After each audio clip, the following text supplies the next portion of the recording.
Hello, welcome to the channel. My name is Kubeir and I am an ICCRC licensed immigration consultant. I welcome you to the channel today. Let's take questions and answers and see what you guys have. Veer Singh says, I have a federal skilled worker proof of work experience query. Can working as employee in my father's proprietorship firm count as an experience if the firm is not registered under the registrar of companies? Okay, good question. Any employment that is genuine, you can claim points for that. There is no problem with that. Now, the caveat is in the burden of proof. Your responsibility, it's on you. How do you prove it?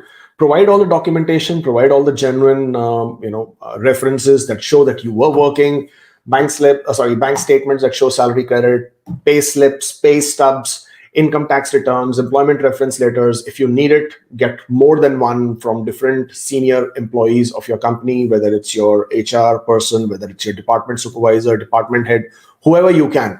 Being registered in the registrar of the companies is not a mandatory requirement, at least not for you to be able to prove your employment.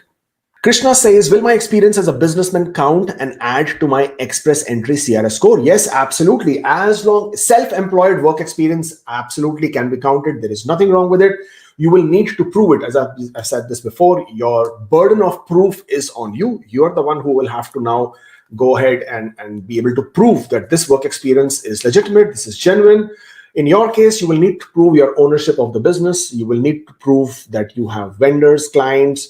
You will need to get your reference letters from the third-party clients. You will need to prove that you are making money. When I'm saying making money, does not mean you are earning profits, but that this was revenue-generating business. So for all the services that you have provided, you are being paid. You need to prove that. You need to provide invoices, bank statements of your business, income tax returns, audited statements, if possible, copies of invoices, lease agreements, insurance of your business. If you have employee, then the employee payroll.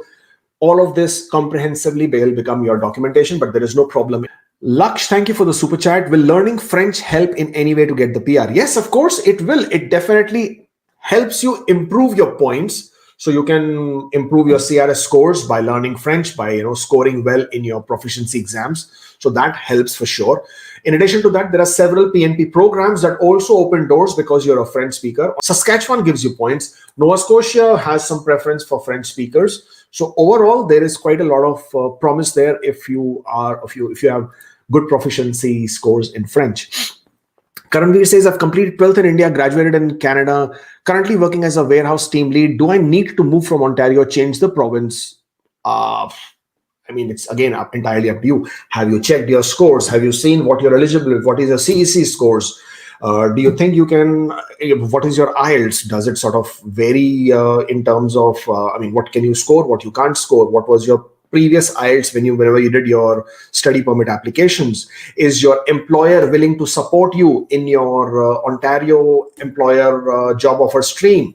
If not, and if you think it's going to look difficult, if you still have a decent amount of work permit validity left, choose to move to a different province where there is a better possibility through the PNP programs. For example, New Brunswick, for example, Prince Edward Islands, Nova Scotia. These provinces are always very, very they give a lot of preference. They give a lot of advantage for people who are living, working, studying there. The programs are simpler. Some of these programs don't even have a point system requirement. You just need to be eligible and apply for PNP. In the Atlantic provinces, you also have the advantage of AIPP, Atlantic Immigration Pilot Program, whereby you can then have dual option. You can apply through the provincial program or apply through the AIPP program. And once you have applied, you are also able to apply for work permit application. So there are plenty of options. But again, just by writing what you have written, it's very difficult to make that kind of a judgment or assessment. You're better suited, better placed to do that. Go through the different provincial websites, check your own scores, check your own criteria, see what you can score, what you can't score, and then make that decision. Twinkle Lotte says, if I resign from my job, should I take my proof of documents at the same time, or should I take them from the company after I receive the ITA, meaning currently dated? Well, you can most definitely take your documents after you have resigned, after you have left the company. There is no problem. These documents do not have an expiry date. So it does not mean that they have to be current dated. There is no such requirement. Yeah, I mean, as long as it covers, or rather, as long as you can prove that you are working for that entire duration of time through your pay slips, through your pay stubs, through the document which is dated, which says that you did complete this duration of work, that document can be used at any point of time. There is no problem. Zekaj says, do you recommend express entry or study visa? Well, I recommend any visa that gets you to Canada. And I've been saying this a lot lately, that once you are inside Canada, a lot of options are possible, are available, can sort of happen. So if you can come to Canada on a study visa, if you get an approval, by all means do. If you have a high score in express entry, then it possibly may be an idea to wait to see how the draws are faring and then accordingly take a decision. Coming on a student visa is not everybody's cup of tea. It can be quite expensive. It is expensive, and not the refusal rates are quite high with the study permit application. So be very careful about how it is. Cyril, thank you for the super chat. Can I submit a spousal application for my wife who is currently awaiting for a FSW finalization? Yes, absolutely, you can. But spousal application as of right now is taking between 1.5 to 2 years. Do you really want to do that? Because if you were to submit a spousal application, you're going to be spending more money.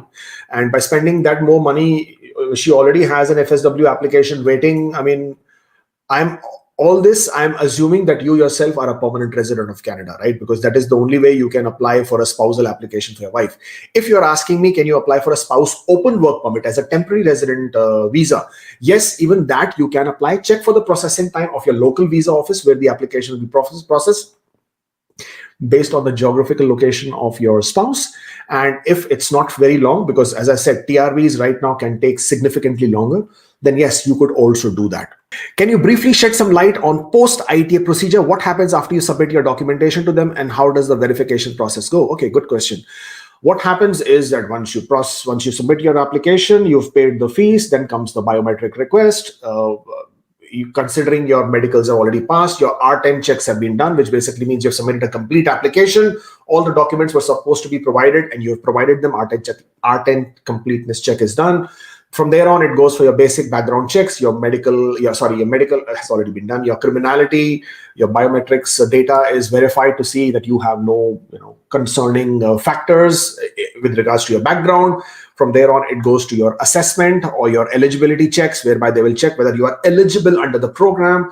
That is done by way of verifying your documentation. Your eligibility is established. Your assessment for your points is established. From there on, other factors like proof of funds, whether your documents are genuine, authentic, you do deserve the points that you have claimed for. If all this is fine, they will then go forward for your security checks. If security checks are done and you're all fine, no naughty business there, you will be issued your permanent residence application. In some stages, if they need some additional documents, they may ask for more.